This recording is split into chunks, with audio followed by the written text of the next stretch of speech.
فرش التراب يضمني وهو غطاء.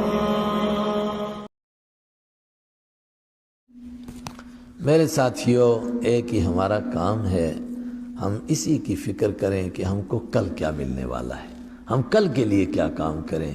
اور مجھے یہ بات اس وجہ سے ذہن میں آئی کہ آپ نے یہ مجلس رکھی اور ہمارے مشتاق صاحب، ان کے کچھ ایسے تعلقات ہیں کہ میں ان کو نہ نہیں کر سکا، ورنہ ہمارے سارے ساتھی تیار کہ صبح کچھ 4 بجے بھاگیں گے جموں کی طرف، تو بھاگتے ہوئے آدمی کو سپیڈ بریک دیکھ کر کے کتنا غصہ آتا ہے وہ آپ کو معلوم ہی ہے. لیکن ہم نے کہا نہیں بھائی چلیں گے. لیکن مجھے تھوڑا سا یہ اس کی طرف دھیان گیا کہ ابھی ہم کو اس طرح کا خیال نہیں ہو رہا ہے کہ ہم کو آخرت کے لیے کرنا ہے. مثلا میں کہتا ہوں اگر وہی ہمارا تصور ہے تو پھر یہ اتنے سے لوگ بیٹھے ہیں، باہر کا اسپیکر کس لیے چلا رکھا ہے بھائی؟ ایک آدمی کو جوش آ گیا، مسجد نبوی میں ابھی صحابہ زندہ تھے، تو نماز جمعہ کے بعد وہ اپنی برادری کو سمجھاتے تھے تقریر کر کر کے. تو حضرت عائشہ صدیقہ نے فرمایا کہ جناب آپ اچھی تقریر کریں جمعہ کے بعد، مگر وہ میرا تقریر سننے کا وقت نہیں ہے، وہ میرا سونے کا وقت ہے، تھوڑی دیر آرام کرتی ہوں. آپ اتنے زور سے بولو کہ آپ کے سامنے کے لوگ سن سکیں، میرے کمرے تک آپ کی آواز نہیں آنی چاہیے. ان کا جوش نہیں ٹھنڈا ہوا، ہماری طرح اس نے اور جوش دکھایا. تو حضرت عائشہ رضی اللہ عنہ نے حضرت عمر سے شکایت کی. حضرت عمر رضی اللہ عنہ نے بلایا، کہاں کے رہنے والے ہو؟ کہا فلاں گاؤں کا ہو. کہا کیا کرتے ہو؟ کہا وہاں سے لوگوں کو اپنے ساتھ لاتا ہوں، جمعے کی نماز پڑھتے ہیں یہاں، پھر تھوڑا احساس دلاتا ہوں کہ یہ مسجد نبوی ہے، امام صاحب نے آج یہ بیان کیا ہے، ہم نے اس پر عمل کرنا ہے. فرمایا بڑی اچھی بات ہے، زور سے کیوں بولتے ہو؟ دوسروں کے آرام میں خلل کیوں ڈالتے ہو؟ اگر دوبارہ سن لیا تو کوڑے لگاؤں گا. جب ہم نے آخرت کے لیے کام کرنا ہے، کسی کو ہم سے تکلیف نہیں ہونی چاہیے. اسپیکر کا استعمال، یہ موبائل کا استعمال، وہ بیچارہ جوان لگا ہے اس کو ریکارڈ کر رہا ہے کہ موبائل صاحب تو سن لے، میرے سے تو سنا نہیں جاتا ہے، بند ہے کان. کچھ نہیں ہوتا ہے، یہ کام دنیا کے کام ہو جائیں گے، آخرت کے کام نہیں رہیں گے. اور خاص طور سے میں آپ کے وادی کے علاقے میں دیکھ رہا ہوں کہ دینی مجلسوں میں بھی نا کچھ زیادہ دکھلاوے کی طرف بڑھ چاہے ہیں. یہ موبائل سامنے رکھتے ہیں، میں نے کہا کیا کرتے ہیں؟ کہتے ہیں نشر کرتے ہیں. یار سننا ہی نہیں چاہتے لوگ، آپ زبردستی میں گھسا رہے ہیں، سن لو سن لو. کہاں سن رہے ہیں؟ کوئی نہیں سنتا ہے. اور خاص طور سے جو ریکارڈ کرتے ہیں، تو میرا تجربہ تو یہی ہے، آپ لکھ لیجئے گا، زیادہ سے زیادہ اس ریکارڈ سے ان لوگوں کو کبھی فائدہ ہو جاتا ہے کہ جن کے دل میں تڑپ ہے دین کی، لیکن بیچارے کبھی دینی مجلس میں آئے نہیں، تو وہ اتفاق سے کوئی ایسی بات سن لیتے ہیں تو ان کے لیے ہدایت کا ذریعہ بنتی ہے. ورنہ جو ریکارڈ کرتا ہے اس کو ہمیشہ شیطان دماغ میں رکھتا ہے میرے پاس ریکارڈ موجود ہے جیب میں، تو جب چاہوں گا لیے پھرتے ہیں تصویریں جانا دل میں، جب دل نے چاہا گردن جھکائی دیکھ لیا، جب دل چاہے گا تب سن لیں گے، اور مرتے دم تک چاہے گا نہیں دل، اور کبھی سنیں گے بھی نہیں. پوچھو کتنے ریکارڈ کیے؟ کہ جب بھرا ہوا ہے موبائل، سنے کتنے کا پتہ نہیں. ویسے جب رات کو نیند نہیں آتی تب لگاتا ہوں تو نیند آ جاتی ہے مجھے. ہمارے ہاں ایک چودھری صاحب تھے گاؤں میں، بیچارے سیدھے سادے بندے تھے، تو انہوں نے ایک مولوی صاحب لائے. مولوی صاحب بھی سمجھو کرائے کے تھے، اکثر چیزیں آج کرائے کی ہیں، کرائے کا امام بھی ہے. کرائے کا امام کیسا ہوتا ہے؟ پیچھے سے مقتدی کہتے ہیں، جب اپنی مرضی سے فارغ ہوئے آمین، امام صاحب کہتے ہیں جی جناب آمین، ابھی شروع کرتا ہوں، غلطی ہو گئی. یار تو امام ہے کہ مقتدی ہے؟ یہ تو وہ پیچھے والے کہہ رہے ہیں رکوع کر، جی جناب ابھی کرتا ہوں، سجدہ کر، جی ابھی کرتا ہوں. تو وہ چودھری صاحب کیا کرتے تھے، مولوی کو کہتے تھے مولوی صاحب کوئی تقریر سناؤ مجھے نیند آئے. جب چودھری خراٹے لینے لگتا تھا نا تب تک بیچارہ وہ سناتا رہتا تھا.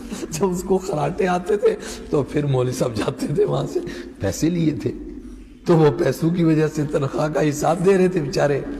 تو یہی حال ہو جاتا ہے. پھر دینی مجلسیں ہیں، ہماری فکر صرف ہر کام پر یہ ہونی چاہیے ہم کو اس پہ آخرت پہ کیا ملے گا، اور وہ کون سا کام ہے جس کی وجہ سے ہماری آخرت برباد ہو جائے گی.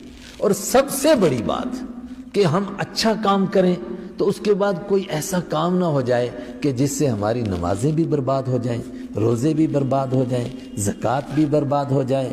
اور آج ایسا ہی رہا ہے، ایسا ہی ہو رہا ہے، ایک دوسرے کی غیبت، ایک دوسرے کی چغلی، جماعتوں کی غیبت ہے نا، مطلب جماعتوں سے مراد الگ الگ چھوٹے چھوٹے ٹکڑے بن گئے ہمارے، یہ اس کو یار تم سے نہیں پوچھیں گے کہ کون کیا کر رہا ہے، ہمارا ہی پوچھا جائے گا کہ تم نے کیا کیا ہے، وہاں دوسروں کے لیے نہیں پوچھیں گے کہ جناب آپ تھے وہاں فلانی جماعت نے کیا کام کیا، فلانی تنظیم نے کیا کام کیا، نہیں، ہم سے ہمارا ہی پوچھیں گے۔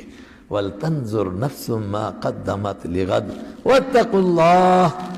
اے ایمان والو، پھر کہتا ہوں ڈرو اللہ سے، ایک ہی آیت میں 2 مرتبہ، یا ایھا الذین آمنوا اتقوا اللہ، اے ایمان والو اللہ سے ڈرو، وَلْتَنْظُرْ نَفْسٌ مَا قَدَّمَتْ لِغَدٍ، اور ہر جان، ہر انسان اسی فکر میں رہے کہ اس نے کل کے لیے کیا بھیجا ہے۔ کل کے لیے سمجھے؟ کس کے لیے؟ تو کل کا مطلب کہ یہ ساری دنیا جو ہے یہ پوری مل کر کے کیا بنی؟ آج بنی، اور اس کے بعد جو آئے گا وہ کیا ہے؟ وہ کل ہے۔ پتہ چلا وہ جو ظفر نے کہا تھا نا، کہہ دو ان حسرتوں سے کہیں اور جا بسیں، اتنی جگہ کہاں ہے دل داغدار میں، عمر دراز مانگ کر لائے تھے 4 دن، 2 کٹ گئے آرزو میں، 2 انتظار میں، نہیں جناب غلطی ہو گئی، عمر دراز مانگ کر لائے تھے 1 دن، یہ سارا ایک ہی دن بنا تھا، آگے جو ہے وہ کیا ہے؟ وہ کل ہے۔ واتقوا اللہ، پھر دوبارہ اللہ سے ڈرو، کیوں؟ ان اللہ خبیر بما تعملون، اس لیے ڈرو کہ تم ہر وقت اللہ کے کیمرے کے سامنے رہتے ہو، خبیر، پوری خبر رکھتا ہے، بما تعملون، جو کچھ تم کرتے ہو، جو تمہارے کام ہیں، کبھی اکثر وہ چوکوں پر لکھا ہوتا ہے، سڑکوں پر لکھا ہوتا ہے، اس کے کنارے پر نا آپ کیمرے کی نگاہ میں ہیں، آپ کیمرے کی آنکھ کے سامنے ہیں، تو آدمی گھبراتا ہے، پتہ نہیں کیا کیمرہ نوٹ کر رہا ہے، ادھر سے دیکھ رہا ہے کیا کام ہو رہا ہے، تو مسلسل وہ ریکارڈ ہو رہا ہے۔ ایک دفعہ پولیس والوں نے کچھ چور پکڑ لیے، تو میرا ایک جاننے والا تھا، اس نے اس میں ایک بات بتائی تو بڑا ڈر گیا میں اس سے، وہ چور بھی بڑے زبردست تھے، تو وہ ہمارے ادھر کے علاقے کی بات ہے، وہ بیچارے تھے ان پڑھ مگر بڑے صحت مند، تو وہ گئے اے ٹی ایم کو چوری کرنے، اب ان کو پتہ نہیں کہ اے ٹی ایم کھلتا ہے ہی نہیں، تو خیر انہوں نے پلان بنایا، تو اے ٹی ایم کو اٹھا کر لے آئے، اس کو اکھاڑ لیا نیچے سے، اس کو ٹاٹا موبائل میں لاد لیا، لیکن ان سے کھلا نہیں پھر وہ لاسٹ میں بھی، تو ملا کچھ نہیں ان کو۔ اب ہوا کیا جو مجھے آپ کو بتانا ہے، صحت کیسی ان کی، وہ جو ہوتا ہے نا اس کا گارڈ وہاں، وہ بیچارہ نیپالی، اس کو بولتے ہیں بہادر، لیکن ہوتا ہے بیچارہ کمزور، تو ایک بندہ گیا ہے اس کے پاس ایسے کر کے نا، تو وہ بہادر ادھر دیکھ رہا تھا، ایسے کیا اور یوں بغل میں دبا لیا جیسے آپ نا کبوتر کو پکڑ کے چھپا لیتے ہیں، وہ اس نے آہ بھی نہیں کی، چیخ بھی نہیں، کچھ نہیں، بس اس کو بغل میں دبا لیا، تو اس کو کہا کہ بھائی تم لوگ کام کر لو، اور اس کو کہا چپ بیٹھ جاؤ، کچھ نہیں، وہ بیچارہ بغل میں۔ لیکن مجھے جو آپ کو بتانا ہے وہ کیا ہے، وہ سی کیمرے لگے ہوئے تھے، وہ سب کچھ یہ دیکھ رہے تھے، اب وہ کیمرے کے قریب آ کر نا اپنا منہ چھپاتے ہیں، لیکن کیمرے نے تو دیکھ لیا، اب چھپانے سے کیا فائدہ۔ اچھا وہ لائٹ گل کرتے، ان کو نہیں پتا کہ یہ اندھیرے میں بھی دیکھتا ہے بدبخت، وہ تو سب کچھ ریکارڈ کر رہا ہے اور وہ چھپا رہے اپنے آپ کو۔ تو یہ کہ انسپیکٹر میرے جاننے والے تھے، تو انہوں نے مجھے وہ دکھایا، میں زندگی میں کسی چیز سے اتنا نہیں ڈرا جتنا اس سے ڈرا۔ ہائے ہائے، ہم سب کو اسی طرح ریکارڈ کیا جا رہا ہے، ہم اپنے منہ چھپاتے ہیں، خدا کو پتہ ہی نہیں چلا، ہم اس کیمرے کے سامنے ہیں جس سے کوئی چیز چھپ نہیں سکتی۔ ان اللہ خبیر بما تعملون، تم جو کرتے ہو سب اللہ کو معلوم ہے۔ اللہ مجھے بھی اور آپ کو بھی آخرت کی فکر کرنے کی توفیق عطا فرمائے۔ اللہم صلی علی محمد النبی الامی وعلی آلہ وسلم تسلیما۔ یا اللہ انت اللہ لا شریک لک، مالک الملک، اس مجلس کو قبول فرما لیجئے۔ جو لوگ یہاں پر آئے ہیں اور جنہوں نے اس کے لیے انتظام کیا، ان کی اس محنت کو اپنے در میں کام آنے والی چیز بنا دیجئے، اس کو ہماری مغفرت کا ذریعہ بنا، بخشش کا ذریعہ بنا۔ جو باتیں کہی گئیں ان میں جو غلط بات ہے وہ ہمارے ذہنوں سے ہی نکال دے، اور جو صحیح باتیں کہی گئیں ان پر ہم کو عمل کرنے کی توفیق عطا فرما۔ اور یہ اس علاقے کی سب سے بڑی مسجد ہے تو اس کو مثالی مسجد بنا دے، اس میں وہ کام ہو جائیں جو آپ کے حبیب حضرت محمد عربی صلی اللہ علیہ وسلم کی مسجد میں ہوتے تھے، جو تیاری مسجد نبوی میں ہوتی تھی، جو ایمان بنایا جاتا تھا، جو اعمال کی مشق ہو رہی تھی۔ مالک الملک وہ سارے کام اس مسجد کو نصیب فرما، اور اس مسجد کو اس پورے علاقے کے لیے مثالی مسجد بنا دے تاکہ دوسرے بھی ویسے عمل کرنے والے بن جائیں۔ مالک الملک، ہم اجنبی قسم کے لوگ، پردیسی لوگ، اچانک ہماری ملاقات ہو گئی، تو جس طرح تو نے یہاں ملاقات نصیب فرمائی تو اسی طرح محشر کے میدان میں ملاقات نصیب فرما، اپنے عرش کے سائے میں ملاقات نصیب فرما، اپنے حبیب کے حوض کوثر پر ملاقات نصیب فرما، ان کے پڑوس میں جنت میں گھر نصیب فرما، وہاں ہمیں ملاقاتیں نصیب فرما۔ وصلی اللہ تعالی علیہ وعلی آلہ واصحابہ اجمعین۔